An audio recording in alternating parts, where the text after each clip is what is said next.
విషయం ఏంటి అంటే పౌలు పేతురునే స్పేర్ చేయలేదు, పేతురునే వదిలిపెట్టలేదు. అలాంటప్పుడు మనం ఎవరిని వదిలిపెట్టాల్సినటువంటి అవసరం లేదు. ఎవరి యొక్క వ్యక్తిత్వాన్ని, ఎవరు చేసినటువంటి గొప్ప పరిచర్యని సువార్త సత్యానికి వ్యతిరేకంగా రాజీ పడేంతగా ఎవరిని మనం లక్ష్య పెట్టాల్సినటువంటి అవసరం లేదు అన్నటువంటి విషయాన్ని మనం చాలా ఖచ్చితంగా అర్థం చేసుకోవాలి. ఎందుకంటే అది ఇతరులను తప్పుడు విధానంలో ప్రభావితం చేస్తుంది. వాక్యంలో ఉన్నటువంటి ఏ సత్యాన్నైనా ఎదిరించేటటువంటి వాళ్ళు. ఇక్కడ ప్రత్యేకంగా సువార్త పౌలు బోధించినటువంటి నీతిమంతులుగా తీర్చబడటం అనేటటువంటి సువార్తలో ఉన్నటువంటి ఒక కోణాన్ని గురించి మాట్లాడుతున్నాడు. ఆ విషయంలో రాజీ పడినటువంటి పేతురుని తను ఎలా బహిరంగంగా ఖండించాడు అన్నటువంటి విషయాన్ని గురించి మాట్లాడుతున్నాడు. అయితే ఈ ఒక్క అంశానికి మాత్రమే ఈ స్టాండ్ పరిమితం కాదు. దేవుని వాక్యం బోధిస్తున్నటువంటి ఏ సత్యం విషయంలో అయినా సరే ఇతరులను తప్పుడు విధంగా ప్రభావితం చేసే తప్పుడు మాదిరి ఎవరు కనబరిచినా సరే వారిని బహిరంగంగా ఖండించాల్సినటువంటి అవసరం ఉంది. సో అది నా 3వ పాయింట్. బహిరంగంగా ఖండించాలి. పెద్ద పరిచారకుల్ని మరి ముఖ్యంగా బహిరంగంగా ఖండించాలి. ఎందుకు బహిరంగంగా ఖండించాలి? కొంతమంది ఏం చెప్తుంటారంటే యేసుక్రీస్తు ప్రభు ఏం నేర్పించాడు మనకి? ఎవరైనా తప్పు చేస్తే, సహోదరుడు తప్పు చేస్తే ఏం చేయాలి? ముందు వెళ్ళి ఒంటరిగా అతనితో మాట్లాడాలి. ఆ తర్వాత 2-3 సాక్షుల్ని తీసుకెళ్లి మాట్లాడాలి. ఆ తర్వాత సంఘానికి చెప్పాలి. అప్పుడు కూడా వినకపోతే అతన్ని వెలివేయాలి అన్నటువంటి మాట యేసుక్రీస్తు ప్రభు చెప్పారు. అది అసందర్భంగా ఇక్కడ వాడుతూ ఉంటారు కొంతమంది. అది ఏ విషయంలో చెప్తున్నాడు? సహోదరుడు నీకు వ్యతిరేకంగా ఏదైనా తప్పిదం చేసినప్పుడు దాని గురించి మాట్లాడుతున్నారు. అది వ్యక్తిగత విషయం. కానీ ఇక్కడ బోధ గురించి మాట్లాడుతున్నాం మనం. అది కూడా బహిరంగంగా చేసేటటువంటి బోధ గురించి మాట్లాడుతున్నాం. అందరినీ ప్రభావితం చేసేటటువంటి బోధ గురించి మాట్లాడుతున్నాం. అందుకే పేతురు కూడా అతన్ని ఏమి పక్కకి తీసుకెళ్లి సహోదరుడు నీతో వ్యక్తిగతంగా ఒక విషయం మాట్లాడాలని చెప్పి ఏం మాట్లాడినట్టుగా మనం చూడట్లేదు. పౌలు కూడా అక్కడ జాగ్రత్తగా మాట్లాడినట్టుగా, ఇదిగో పేతురు గురించి మనకు తెలుసు, పేతురు ఎంత గొప్ప పరిచర్య చేశాడో మనకు తెలుసు, పేతురు ఇప్పటి వరకు ఎంత గొప్పగా వాడబడ్డాడో మనకు తెలుసు, పేతురు నీడబడి ఎంతమంది స్వస్థపడ్డారో మనకు తెలుసు, పేతురు ఎక్కడెక్కడ సంఘాలని స్థాపించాడో మనకు తెలుసు, పేతురు ద్వారా ఎలాంటి ప్రత్యక్షతను దేవుడు మనకి ఇచ్చాడో మనకు తెలుసు అన్నటువంటి ఒక ఎలాబరేట్ ఇంట్రొడక్షన్ ఇచ్చిన తర్వాత అతన్ని ఖండించినట్టుగా మనం ఏం చూడట్లేదు. అక్కడ సబ్జెక్ట్ ఏంటి? పేతురు గొప్పతనం గురించి కాదు, పేతురు ఎలా వాడబడ్డాడు అన్నది కాదు. పేతురు చేసినటువంటి ప్రవర్తనలో ఉన్నటువంటి దుర్బోధన ఖండించాల్సినటువంటి అవసరం ఉంది, తప్పుడు బోధన ఖండించాల్సినటువంటి అవసరం ఉంది. కాబట్టి బహిర్గతంగా ఓపెన్ గా ఖండించాడు. అందులో అమర్యాద ఏమీ లేదు. అందులో అప్పటి వరకు పేతురు చేసినటువంటి గొప్ప పనులని, గొప్ప పరిచర్యని దూషించడము కానీ, తూలు నాటడం కానీ, కించపరచడం కానీ ఏమీ లేదు. కానీ తప్పు చేసినప్పుడు తప్పును ఎలా ఖండించాలో ఆ విధంగా ఖచ్చితంగా ఖండించి తీరాలి, బహిరంగంగా ఖండించి తీరాలి. దానివల్ల ఇతరుల పైన దుష్ప్రభావం పడకుండా ఉండే విధంగా ఖచ్చితంగా బహిరంగంగా తప్పును ఖండించాల్సినటువంటి అవసరం ఉంది అన్నటువంటి విషయాన్ని మనం గమనిస్తున్నాం. ఈ రోజు కొంతమంది బాగా పాలిష్డ్ అయిపోయారు, క్రైస్తవులు చాలా సొఫిస్టికేటెడ్ అయిపోయారు. ఎవరిని గురించి ఏమీ తప్పుగా మాట్లాడకూడదు. మాట్లాడినా దానికి మాట్లాడే ఒక పద్ధతి ఉంటుంది. ఆ పద్ధతిలో వాళ్ళు రాసిస్తారనమాట. ఆ పద్ధతి ఇదిగో ఇట్లాగే మాట్లాడాలి. ఓకే, అలా కాకుండా ఇంకే పద్ధతిలో కూడా మాట్లాడకూడదు. How not to, how to అన్న కొన్ని లిస్టులు ఉంటాయన్నమాట వాళ్ళకి. దాని ప్రకారమే చేయాలన్నమాట అన్ని కూడా. సరే, వాక్యం చెప్పినటువంటి ఒక క్రమం ఉంది. ఆ క్రమాన్ని అతిక్రమించకుండా ఎవరైనా సరే, నేను అనేది ఏంటంటే వాక్యము చెప్పినటువంటి క్రమాన్ని అతిక్రమించకుండా ఎవరైనా సరే తప్పును ఖండించవచ్చు. ఎవరు చేసిన తప్పునైనా ఖండించవచ్చు కాదు, ఖండించి తీరాలి. అది దేవుడు మనకిచ్చినటువంటి బాధ్యత, మనకిచ్చినటువంటి హక్కు మాత్రమే కాదు, మనకిచ్చినటువంటి బాధ్యత. సువార్త పట్ల నమ్మకంగా ఉన్నటువంటి ప్రతి ఒక్కరూ చేయాల్సినటువంటి పని. అందుకే అలా చేశాడు. అయితే దీని కారణంగా వ్యక్తిగతంగా పౌలుకి పేతురుకి మధ్యలో ఏమైనా తేడాలు వచ్చాయా? ఏమైనా విభేదాలు వచ్చాయా? వాళ్ళ మధ్యలో ఉన్నటువంటి సంబంధం ఏమైనా చెడిపోయిందా? ఏమీ చెడిపోలేదు. అపోస్తలుడైన పేతురు తర్వాత పౌలు గురించి మాట్లాడుతూ ఒక మాట రాయించాడు చూడండి. ఎంత గౌరవంగా పేతురు మళ్ళీ పౌలు గురించి సంబోధిస్తూ మాట్లాడడం మనం చూడండి. ఇది 4వదిగా మనం గమనించాల్సినటువంటి విషయం. ఒక వ్యక్తి చేసినటువంటి తప్పుల్ని మనం బహిర్గతం చేసినంత మాత్రాన ఆ వ్యక్తితో ఉన్నటువంటి సంబంధాలని మనం చెడగొట్టుకోవాల్సినటువంటి అవసరం లేదు. ఆ వ్యక్తి కూడా దాన్ని నొచ్చుకొని నన్నే ఇలా అంటారా, నా గురించి ఇలా మాట్లాడతారా అని తీసుకోవడం క్రైస్తవ లక్షణం కాదు అన్నటువంటి విషయాన్ని మనం అర్థం చేసుకోవాలి. అయితే పేతురు 2వ పేతురు పత్రికలో చెప్పినటువంటి విషయాన్ని మనం గమనించే ముందు కీర్తనకారుడు చెప్పినటువంటి ఒక మాటని నేను జ్ఞాపకం చేస్తాను. 141వ కీర్తన 5వ వచనం ఒకసారి చదవండి ఎవరైనా. నీతిమంతులు నన్ను కొట్టుట నాకు ఉపకారం, వారు నన్ను గద్దించుట నాకు తైలాభిషేకము. ఓకే, అట్టి అభిషేకమును త్రోసివేయకుందును గాక. Okay, excellent. అసలు కీర్తనకారుడుకున్నటువంటి వైఖరిని మనం ఒకసారి గమనిస్తే నిజమైనటువంటి దేవుని బిడ్డలందరికీ కూడా ఇదే వైఖరి ఉంటుంది. అంటే నా తోటి సహోదరుడు, నాతో పాటు నీతిమంతుడిగా తీర్చబడినటువంటి నా సహోదరుడు ఎవరైతే ఉన్నారో అతను నా తప్పు దిద్దొచ్చు, నేను తప్పు చేస్తే అది తప్పని చెప్పొచ్చు, అందులో ఎలాంటి ఇబ్బంది లేదు అన్నటువంటి విషయాన్ని కీర్తనకారుడు ఒప్పుకుంటున్నాడు. అంత మాత్రమే కాదు, అలాంటి గద్దింపుని నేను తిరస్కరించకుండా నేను జాగ్రత్త పడేలా అతను ప్రార్థన పూర్వకంగా ఆ మాటలు చెప్తున్నట్టుగా మనం గమనిస్తా ఉన్నాం. చాలా స్పష్టంగా నీతి మంత్రుడు నన్ను కొడితే ఎంత మంచిది అంటున్నాడు. ఇంకా మనం మాట్లాడితేనే ఇలా ఉంది, మనం ఎవరిని కొట్టము, అసలు కొట్టే ఉద్దేశం కూడా లేదు. ఓకే, మనం మాట్లాడితేనే దానికి వ్యతిరేకంగా నానా గందరగోళం చేసేటటువంటి ప్రజలు ఉన్నారు. కానీ కీర్తనకారుడు ఏమంటున్నాడంటే ఒక అడుగు ముందుకేసి నీతి మంత్రుడు నన్ను కొట్టినా నాకు మేలే అంటున్నాడు. సో అలాంటి వైఖరి పేతురులో కూడా మనం చూడగలుగుతాం. చూడండి, పేతురు పౌలుని గురించి ఎలా మాట్లాడుతున్నాడు. 2వ పేతురు పత్రిక 3వ అధ్యాయము 15వ వచనం నుండి ఉన్నటువంటి వాక్య భాగాన్ని ఒకసారి చూద్దాము. మరియు మన ప్రభు యొక్క దీర్ఘశాంతము రక్షణార్థమైనదని ఎంచుకొనుడి. అలాగు మన ప్రియ సహోదరుడైన పౌలు కూడా తనకు అనుగ్రహింపబడిన జ్ఞానం చొప్పున మీకు వ్రాసి ఉన్నాడు. వీటిని గూర్చి తన పత్రికలన్నిట్లోనూ బోధించుతున్నాడు. ఓకే, ఏమంటున్నాడు ఇక్కడ? పౌలుని గురించి ఏమంటున్నాడు? నన్నే ఎదిరించినటువంటి పౌలు ఉన్నాడు చూసారా, ఊరికి నాకు అడ్డు తగిలాడు కదా, అతనికి ఏం అవసరం అసలు, నేను నాదేదో చేసుకుంటూ వెళ్తుంటే నా గురించి మాట్లాడాల్సినటువంటి అవసరం ఏముంది అతనికి అన్నటువంటి వైఖరిని కనబరచట్లేదు. మన సహోదరుడైన పౌలుని ఎంత ఆప్యాయంగా గౌరవంగా అతని గురించి సంబోధిస్తున్నాడు ఇక్కడ చూస్తా ఉన్నాం. అతను రాసినటువంటి రాసినటువంటి పత్రికల్ని కూడా లేఖనాలతో కలుపుతూ పౌలు రాసినటువంటి సంగతులన్నీ కూడా లేఖనాలు అన్నటువంటి సాక్ష్యాన్ని ఇక్కడ స్వయంగా పేతురు ఇచ్చినటువంటి ఒక సందర్భం ఇది. సో వాళ్ళిద్దరి మధ్యలో ఉన్నటువంటి సంబంధం ఈ కారణంగా ఏమైనా చెడిపోయిందా అంటే లేదు. నిజంగా దేవుని వలన కృప పొందినటువంటి దేవుని బిడ్డలు వాళ్ళు చేసినటువంటి తప్పుల్ని అంగీకరించడానికి సిద్ధంగా ఉంటారు. వాళ్ళు చేసినటువంటి తప్పుల్ని దిద్దేటటువంటి వారిని కూడా అంగీకరించే విధంగా ఉంటారు, వారిని గౌరవించే విధంగా ఉంటారు. సంబంధాన్ని చెడగొట్టుకునేటటువంటి వాళ్ళు ఎంతసేపు ఈగోతో నేను చేసిందే కరెక్ట్, నేను చేసింది ఇంకెవరు సవాల్ చేయడానికి వీలు లేదు అన్నటువంటి వైఖరి ఉన్నటువంటి వాళ్ళు చేసేటటువంటి పని. కీర్తనకారుడిలో ఉన్నటువంటి ఆత్మను పొందినటువంటి వారు, పేతురులో ఉన్నటువంటి అదే ఆత్మను పొందినటువంటి వారు మాత్రం వేరే వైఖరిని కలిగి ఉంటారు అన్నది చాలా స్పష్టంగా ఇక్కడ కనబడుతూ ఉన్నారు. సో కాబట్టి ఖచ్చితంగా సత్యానికి మనం కట్టుబడి ఉండాలి. ఏ వ్యక్తికి కాదు, ఏ వ్యక్తికి ఉన్నటువంటి గొప్పతనానికి కాదు మనము కట్టుబడి ఉండాల్సింది. సత్యం విషయంలో మనము ఎవరితోనూ రాజీ పడాల్సినటువంటి అవసరం లేదు, రాజీ పడకూడదు. ఒకవేళ అలా చేస్తే సువార్తకు వ్యతిరేకంగా మనం తప్పు చేసినటువంటి వారం అవుతాము అన్నటువంటి పాఠాన్ని ఇక్కడ చాలా ఖచ్చితంగా నేర్చుకుంటా ఉన్నాం. 5వదిగా చివరిగా నేను చెప్పాల్సినటువంటి ఒక విషయం ఏంటి అంటే, పేతురు సత్యబోధకుడు, స్వయంగా తాను అపోస్తలుడు చేసినటువంటి తప్పునే అంత తీవ్రంగా ఖండించాల్సి వస్తే, ఈరోజు అపోస్తలులు కాకుండా సత్య సువార్తను చాలా తక్కువగా అవగాహన చేసుకున్నటువంటి వాళ్ళు చాలా మంది పరిచర్యలోనికి వచ్చారు. వాళ్ళ వల్ల సంఘంలో చాలా నష్టం కలిగింది. తెలిసి తెలియనటువంటి తప్పుడు సువార్తల్ని ప్రకటిస్తూ తప్పుడు బోధలన్నింటినీ కూడా సంఘంలోనికి ప్రవేశపెట్టి సంఘాన్ని చాలా గలిబిలిలోనికి నెట్టినటువంటి ఒక పరిస్థితిలో ఈరోజు మనం ఉన్నాం. అలాంటి వారిని మనం ఖండించక్కర్లేదా అంటే, ఈ రోజు క్రైస్తవ సమాజం మనకి ఇచ్చేటటువంటి ముక్త కంఠంతో ఇచ్చేటటువంటి సమాధానం ఏంటంటే, మీరు ఖండించకూడదు, మీకు ఏం అవసరం, మీకేం అధికారం ఉంది? యేసుక్రీస్తు ప్రభు స్వయంగా ఏమన్నాడు? తీర్పు తీర్చకూడి అని అన్నాడు కదా, కాబట్టి మీరు తీర్పు తీర్చకూడదు. ఒకవేళ తీర్పు తీర్చిన, ఒకవేళ అది తప్పుడు బోధల్ని మీరు ఖండించాలనుకుంటే ఆ బోధని మీరు ఖండించండి, కానీ ఆ వ్యక్తిని మీరు పేరుతో ప్రస్తావించకూడదు అన్నటువంటి మాటలు చెప్తా ఉంటారు. మనకి చాలా జ్ఞానయుక్తమైనటువంటి మాటలుగా కనబడుతూ ఉంటాయి. అవి చాలా ప్రేమపూర్వకమైనటువంటి మాటలుగా కూడా కనబడుతూ ఉంటాయి. వ్యక్తిని మీరు ప్రస్తావించకండి, వ్యక్తితో మనకి ఏం పని, ఆ బోధను మాత్రమే ఖండిస్తే చాలు అని అంటూ ఉంటారు. కానీ తీర్పు తీర్చకుడి అని చెప్పినటువంటి మాటల్లో తప్పుడు బోధలు చేసేటటువంటి వారిని ఖండించకుడి అన్నటువంటి భావం లేదు. తప్పుడు బోధలు చేసేటువంటి వారిని ఖచ్చితంగా బహిర్గతం చేయాలనే వాక్యం పదే చెప్తా ఉంది. దాన్ని వివేచించాలనే పదే వాక్యం మనకు నేర్పిస్తా ఉంది. ఎన్నో వాక్య భాగాలను మనం చూడొచ్చు, కానీ ఇప్పుడు సమయం ఎక్కువగా లేదు కాబట్టి 1-2 వచనాలు మనం చూస్తున్నాం. చూడండి, 1 యోహాను పత్రిక 4వ అధ్యాయం 1వ వచనం. ప్రియులారా, అనేకులైన అబద్ధ ప్రవక్తలు లోకంలోనికి బయలువెళ్ళి ఉన్నారు కనుక ప్రతి ఆత్మను నమ్మక ఆయా ఆత్మలు దేవుని సంబంధమైనవో కావో పరీక్షించుడి. ఓకే, సో పరీక్షించాలా, పరీక్షించక్కర్లేదా? సో అలా పరీక్షించడం అనేది తీర్పు తీర్చకుడి అన్నటువంటి మాటతో కొట్టేయడానికి సరిపడేటటువంటి విషయం కాదు అనేది మనం అర్థం చేసుకోవాలి. తీర్పు తీర్చకుడి అన్నటువంటి మాటలో బోధ పరీక్షించకూడదు అన్నటువంటి భావం ఏమీ లేదు అన్నటువంటి విషయాన్ని చాలా స్పష్టంగా మనం అర్థం చేసుకోవాలి.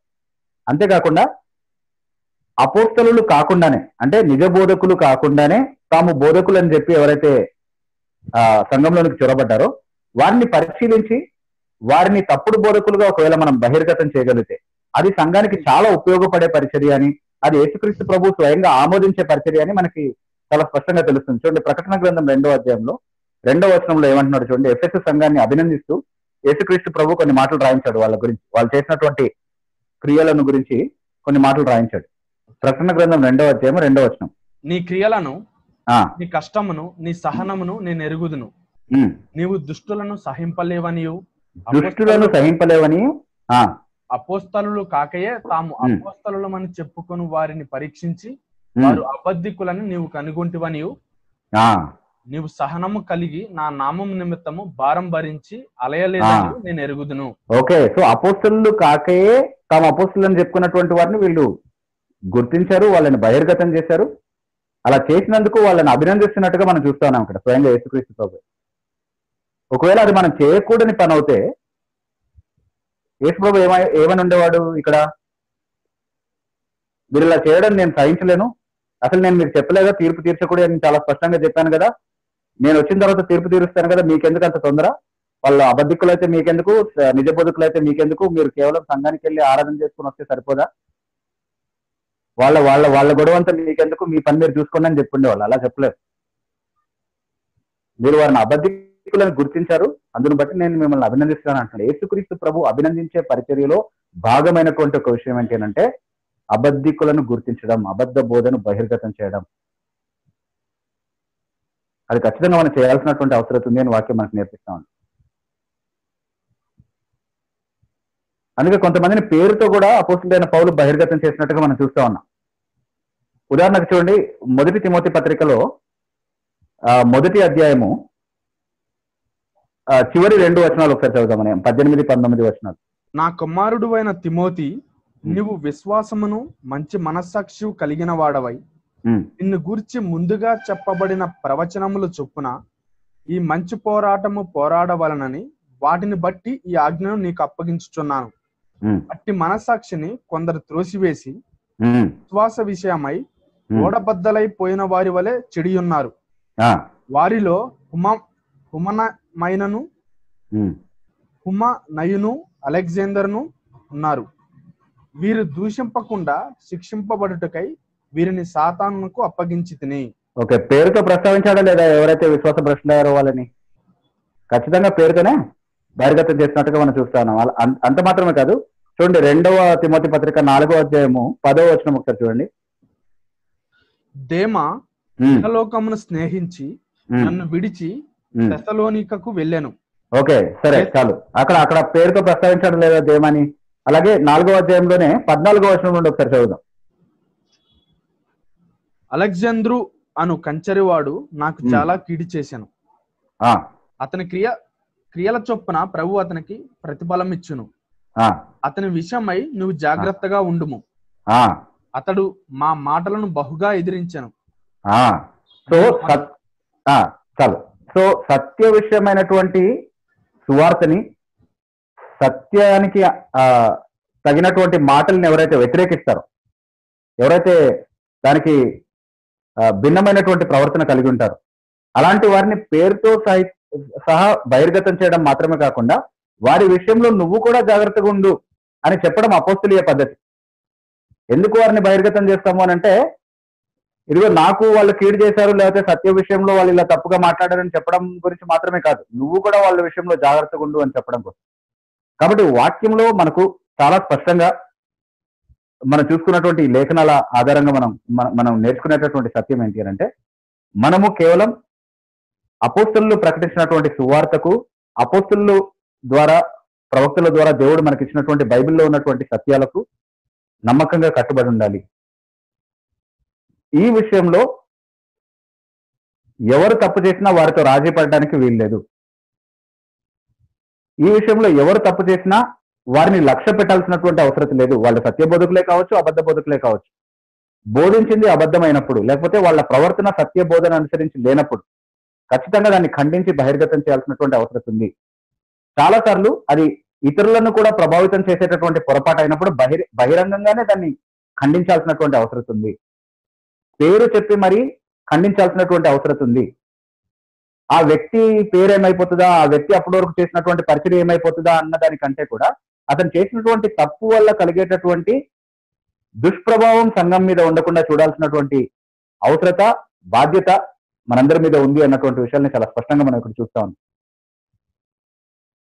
ఈ రోజు మనం మనందరం కూడా అడగాల్సినటువంటి ఒక ప్రశ్న ఏంటి అని అంటే, సత్య విషయమైనటువంటి బోధ కోసం మనం అందరం కూడా ఆసక్తి కలిగి ఉన్నాం, దాన్ని ప్రేమిస్తున్నాం, దానికోసం నిలబడతాం అన్నటువంటి తీర్మానాన్ని కలిగి ఉన్నాం మనం. అది చాలా మంచిది. అయితే బైబిల్ మనకు బోధించేది సత్యం కోసం నిలబడు అని మాత్రమే కాదు. సత్యం కోసం నిలబడితే చాలు, అది మాత్రమే నువ్వు చేయాల్సినటువంటి బాధ్యత, అది మాత్రమే నువ్వు చేయాల్సినటువంటి పని, సత్యాన్ని మాత్రమే ప్రకటించు అని చెప్పట్లేదు. దాంతో పాటుగా అంతే సమానంగా అసత్యానికి వ్యతిరేకంగా నిలబడాలి. అసత్యాన్ని గుర్తించి సత్య వ్యతిరేకంగా ప్రవర్తించే ప్రతి ప్రవర్తనను, ప్రతి బోధను ఖండించి బహిర్గతం చేయాలి అన్నటువంటి బాధ్యతను కూడా మన మీద దేవుని వాక్యం మోపుతా ఉంది. ఆ బాధ్యతను మనం శిరస వహించడానికి సిద్ధంగా ఉన్నామా అన్నది దేవుడు మనకి ఇచ్చేటటువంటి చాలా స్పష్టమైనటువంటి సందేశం. ఈరోజు సంఘంలో ఉన్నటువంటి చాలా మంది రాజీ పడేటటువంటి తప్పుడు ఆదర్శాలని మనం చూస్తూ, అలాగే దేవుని వాక్యం ఆమోదించినటువంటి కొన్ని ఇదిగో నాగరికంగా ఉండాలంటే, సివిలైజ్డ్ గా ఉండాలంటే, మనం కల్చర్డ్ గా ఉండాలంటే ఇదిగో ఈ విధంగా ప్రవర్తించాలి, పొలిటికలీ రైట్ స్టేట్మెంట్స్ మాత్రమే చేయాలి, ఇదిగో మనము చాలా పాలిష్డ్ గా బిహేవ్ చేయాలి, ఎవరికి ఇబ్బంది కలిగించేటటువంటి మాటలు మనం మాట్లాడకూడదు, అందరినీ కలుపుకుంటూ పోయేటటువంటి పద్ధతిలో మనం వ్యవహరించాలి, అందరినీ అంగీకరించే విధంగా ఉండాలి, అప్పుడు మాత్రమే మనం క్రైస్తవ ప్రేమను కనబరిచినట్టు, లేకపోతే క్రైస్తవ ప్రేమ మనలో లేనట్టుగా మనల్ని దోషులుగా తీర్చేటటువంటి వాళ్ళ ప్రభావం కింద మనం ఉండి బహుశా దేవుని వాక్యం మనకు అప్పగించినటువంటి ఈ బాధ్యతల విషయంలో మనం నమ్మకంగా ఉండలేకపోతున్నామేమో అనేది ఒకసారి ఆలోచించుకోవాలి. సత్యాన్ని ప్రకటించడం ఎంత అవసరమో, సత్యసువార్త ఎవరు చేసినా వారితో నిలబడి అందులో సహకరించడం ఎంత అవసరమో, అలాగే సత్యసువార్తకు దేవుడు బయలుపరిచినటువంటి సత్యానికి భిన్నమైనటువంటి బోధ ఎవరు చేసినా సరే దానికి వ్యతిరేకంగా మనం నిలబడటము, దానికి వ్యతిరేకంగా వాళ్ళు చేసినటువంటి ప్రవర్తనను కానీ బోధన కానీ ఖండించడం అంతే అవసరం అన్నటువంటి సత్యాన్ని మనం తెలుసుకోవడం చాలా అవసరం. సో అలా చేయడానికి మనం సిద్ధంగా ఉన్నామా అన్నది దేవుడు మనల్ని అడిగేటటువంటి ప్రశ్న. అపోస్తలులు కనబరిచినటువంటి మాదిరి అంటే వాళ్ళు అపోస్తలైన పౌలుకి పేతురు అంటే గౌరవం లేదని కాదు, కానీ పేతురు కంటే కూడా సువార్తని ఆయన గౌరవించాడు. పేతురు చేసినటువంటి గొప్ప పరిచర్య అంతటిని గౌరవించి నేను మౌనంగా ఉండాలి అన్నటువంటి ఆలోచన కాకుండా నేను మౌనంగా ఉంటే దాని వల్ల వచ్చేటటువంటి నష్టం ఏంటో అంచనా వేసుకున్నాడు పౌలు. అది మాత్రమే కాకుండా అతను మౌనంగా ఉండడం వల్ల అతను కూడా పేతురు చేస్తున్నటువంటి తప్పులో పాలిభాగస్థుడు అవుతాడు అన్నటువంటి ప్రమాదాన్ని అతను తెలుసుకున్నాడు. కాబట్టి అతను చాలా ధైర్యంగా బహిరంగంగా మాట్లాడి తప్పును ఖండించినట్టుగా మనం చూస్తా ఉన్నాం. ఈరోజు మనకు పేతురు అంతటి గొప్ప వాళ్ళు ఎవరు లేరు. అలాగే మనం ఖండించేటటువంటి చాలా మంది, అంటే అందరూ కాదు కానీ మనం ఖండించేటటువంటి చాలా మంది, బహిర్గతం చేసేటటువంటి చాలా మంది నిజంగా తప్పుడు బోధకులు. అందరి గురించి అనట్లేదు, కానీ చాలా మందిని మనం పేరు తీసుకుని ప్రస్తావించేటటువంటి చాలా మంది మాత్రం చాలా తప్పుడు బోధకులు. అయితే అలాంటి వారిని కూడా మనము ఖండిస్తున్నప్పుడు మనకి అడ్డు తగులుతూ మీరు అలా చేయడం క్రైస్తవ ప్రేమ కాదు, అది it is not consistent with Christian love అని మనకు నేర్పించే ప్రయత్నం చాలా మంది చేస్తున్నారు. అయితే అసలు క్రిస్టియన్ లవ్ అంటే ఏంటి?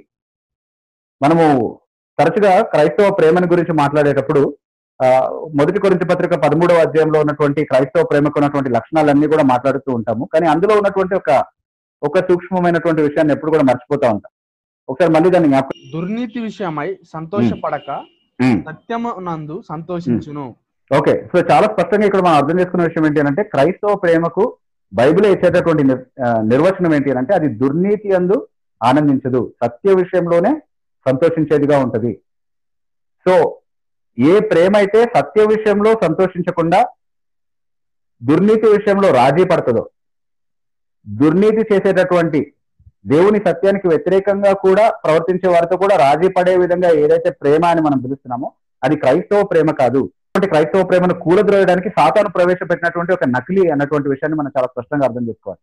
క్రైస్తవ ప్రేమకు ఉన్నటువంటి లక్షణం ఏంటి అంటే అది సత్య సంబంధమైనటువంటి ప్రేమగా ఉంటది, సత్యంలోనే సంతోషించేటటువంటి ప్రేమగా ఉంటది, దుర్నీతిని ఖండించి తిరస్కరించేటటువంటి ప్రేమగా ఉంటది. కానీ దుర్నీతితో కూడా రాజీ పడి ఇది దుర్నీతి అయినా సరే నేను ప్రేమించాలి కాబట్టి నేను ఏమీ అనకూడదు, నేను దాన్ని బేఖాతరు చేయాలి, నేను చూసి చూడకుండా వదిలిపెట్టేసేయాలి, దాన్ని నేను ఖండించకూడదు అన్నటువంటి ప్రేమ ఏదైతే ఉందో, సత్యం విషయంలో రాజీ పడేటటువంటి ప్రేమ ఏదైతే ఉందో, అది క్రైస్తవ ప్రేమ కాదు అని దయచేసి అర్థం చేసుకోవాలి. నిజమైనటువంటి క్రైస్తవ ప్రేమ ఏంటి అని అంటే నీకున్నటువంటి ఆ లోపాన్ని చూపించేటటువంటి ప్రేమగా ఉంటది. అంటే ఎప్పుడు తప్పులు ఎన్నుకుంటూ ఎక్కడ తప్పు దొరుకుతుందా అని చూసుకుంటూ కూర్చోవడము ప్రేమ అని నేను అనట్లేదు. అలా శాస్త్రులు పరిశీలన చేసేవాళ్ళు. వాళ్ళకి ఎప్పుడు ఇతరులలో తప్పులు మాత్రమే కనబడేవి, ఒప్పులేవి కనబడేవి కావు. వాళ్ళు చేసేది మాత్రమే కరెక్ట్, మిగతా వాళ్ళు చేసేది అంతా తప్పు. అది పరిచయల దైవభక్తి, దాని గురించి మాట్లాడట్లేదు నేను. కానీ నిజమైనటువంటి ప్రేమ ఎదుటి వ్యక్తి తప్పు చేత ప్రభావితం చేయబడకూడదు, ఎదుటి వ్యక్తి అసత్యంలోనికి వెళ్ళిపోకూడదు, సత్యము నుండి తొలగిపోకూడదు అన్నటువంటి నిజమైనటువంటి ప్రేమ కలిగినటువంటి ఒక వ్యక్తి తప్పును ఖండిస్తాడు, దుర్నీతితో రాజీ పడడు, సత్యానికి వ్యతిరేకంగా రాజీ పడడు, నిజమైనటువంటి ప్రేమను కనబరుస్తాడు. యేసుక్రీస్తు ప్రభు ఆ యవనస్తుడు ఎవరైతే వచ్చారో నిత్య జీవం పొందడానికి నేను ఏం చేయాలి అని అడుగుతూ ఒక ధనికుడైనటువంటి యవనస్తుడు వచ్చాడు కదా, ఐశ్వర్యవంతుడైనటువంటి యవనస్తుడు. అతనితో మాట్లాడుతూ యేసుక్రీస్తు ప్రభు అయినా నీకు ఒక లోపం ఉంది, నీకు ఇంకా కొదువు అయినది ఒకటి ఉంది అని చెప్పినప్పుడు అక్కడ చెప్పబడినటువంటి మాట ఏంటి అంటే ప్రభు అతన్ని చూసి అతన్ని ప్రేమించి ఆ మాట చెప్పినట్టుగా మనం చూస్తున్నాం. నిజమైనటువంటి ప్రేమకు మాదిరి యేసుక్రీస్తు ప్రభులో చూడగలమా మనం? లేదా అంతకంటే గొప్ప మాదిరి ఇంకెక్కడైనా కనబడుతుందా? యేసుక్రీస్తు ప్రభులోనే నిజమైనటువంటి ప్రేమకు మాదిరి కనబడుతుంది మనం. యేసుక్రీస్తు ప్రభు ప్రేమలో కనబడేటటువంటి మాదిరి ఏంటి అని అంటే ఆ ప్రేమ నీకున్నటువంటి ఆ ఒక్క లోపాన్ని కూడా ఎత్తి చూపిస్తుంది, దాన్ని దాచదు. ఆ విషయంలో నువ్వు సరి చేసుకునేటటువంటి అవకాశాన్ని నీకు ఇచ్చే విధంగా మాట్లాడుతుంది. ఆ సమయంలో నీకు చాలా బాధ కలిగించే విధంగా ఉన్నప్పటికీ నీకు మేలు కలిగే విధంగా, నువ్వు సత్యం విషయంలో స్థిరపరచబడగలిగే విధంగా ఏ మాటలైతే నీకు చెప్పాలో అది చెప్పడం విషయంలో రాజీ పడకుండా ఉండేదే ప్రేమ. దుర్నీతి అందు సంతోషించకుండా సత్యం విషయంలో సంతోషించేదే నిజమైనటువంటి క్రైస్తవ ప్రేమ అన్నటువంటి నియమాన్ని ఎప్పుడు మనం జ్ఞాపకం ఉంచుకున్నాం. కాబట్టి ఇక్కడ మనం జాగ్రత్త పడాల్సినటువంటి రెండు విషయాలు ఏంటి అంటే, మొట్టమొదటిగా నేను ముగించేస్తున్నాను, మనం జాగ్రత్త పడాల్సినటువంటి రెండు ముఖ్యమైనటువంటి విషయాలు ఇక్కడ మనం నేర్చుకుంటున్నాం. మొదటిది, దేవుడు తన వాక్యంలో నేర్పించినటువంటి సత్యం అంతటి మనం సరిగా నేర్చుకుని దానికి నమ్మకంగా ఉండాలి. ఇదే వాక్యం నేర్పిస్తున్నటువంటి సత్యమని మనం నిర్ధారించుకున్న తర్వాత దానికి ఎప్పుడు కూడా మనం కట్టుబడి ఉండేటటువంటి వారిగా ఉండాలి. దాని ప్రకారమే మనం మాట్లాడాలి, దాని ప్రకారమే మనం ప్రవర్తించాలి. దానికి నష్టం కలిగించేటటువంటి మాటలు కానీ, దానికి నష్టం కలిగించేటటువంటి ప్రవర్తన కానీ మనలో కనబడకుండా మనం జాగ్రత్త పడాలి. అది మొదటి విషయం. ఒకవేళ ఆ విషయంలో మనం ఎక్కడైనా విఫలమైనా దాన్ని సరిచేయబడడానికి ఇతరులు నన్ను సరిచేస్తున్నప్పుడు కీర్తనకారుడికి ఉన్నటువంటి అదే వైఖరితో ఆ కరెక్షన్ ని మనం తీసుకోవడానికి, నీతిమంతుడు నన్ను సరిచేయడం నా మేలు కోసమే, అలాంటి గద్దింపుని నేను తిరస్కరించకూడదు అన్నటువంటి వైఖరితో దాన్ని నేను అంగీకరించడానికి సిద్ధంగా ఉండాలి. అది మొట్టమొదటిగా మనం నేర్చుకోవాల్సినటువంటి పాఠం. రెండో ప్రాముఖ్యమైనటువంటి పాఠం ఏంటి అంటే, ఇతరులు ఎవరైనా సరే, వాళ్ళు ఎంతటి వారైనా సరే, వారు ఎలాంటి వ్యక్తులు, ఎంత గొప్ప వ్యక్తులు లక్ష్య పెట్టకుండా, వాళ్ళు సత్య వ్యతిరేకంగా మాట్లాడినా, సత్య వ్యతిరేకంగా ప్రవర్తించిన, నిర్మోహమాటంగా ఏ మాత్రం రాజీ పడకుండా బహిరంగంగా అందరికీ మేలు కలిగే విధంగా ఆ తప్పును బయట పెట్టేవారిగా మనం ఉండాలి. సత్య సువార్తను మనం ప్రకటించాలి. దాంతోపాటు సత్య సువార్తకు భిన్నమైనటువంటి ప్రతి మాటని, సత్య సువార్తకు భిన్నమైనటువంటి ప్రతి ప్రవర్తనని, అది ఎవరి నుండి వచ్చినా సరే దాన్ని బహిర్గతం చేసేవారిగా ఉండాలి. అది మన నుండి వచ్చినా సరే దాన్ని నిజాయితీగా సంఘం మీద ఒప్పుకొని దాని విషయంలో మనల్ని మనం సరి చేసుకునే వారిగా ఉండాలి. ఇది అపోస్తలుల నుండి మనం నేర్చుకుంటున్నటువంటి గొప్ప మాదిరి. పౌలు విషయంలో కానీ, పేతురు విషయంలో కానీ, కీర్తనకారుడి విషయంలో కానీ, వాళ్ళు చేసినటువంటి పరిచర్య విషయంలో కానీ మనం నేర్చుకుంటున్నటువంటి గొప్ప సత్యాలు ఇవే. సత్యం విషయంలో రాజీ పడకుండా జాగ్రత్త పడాలి, సత్యాన్ని ప్రేమించాలి. మన క్రైస్తవ ప్రేమ కూడా ఆ సత్యానుగుణమైనటువంటి ప్రేమగానే ఉండేటట్టుగా మనం జాగ్రత్త పడాలి. అలాంటి క్రైస్తవులుగా మనం ఉండడానికి దేవుని కృప పైన మనం ఆధారపడాలి. అలా ఉండులాగిన దేవుడు మనం దేవుడు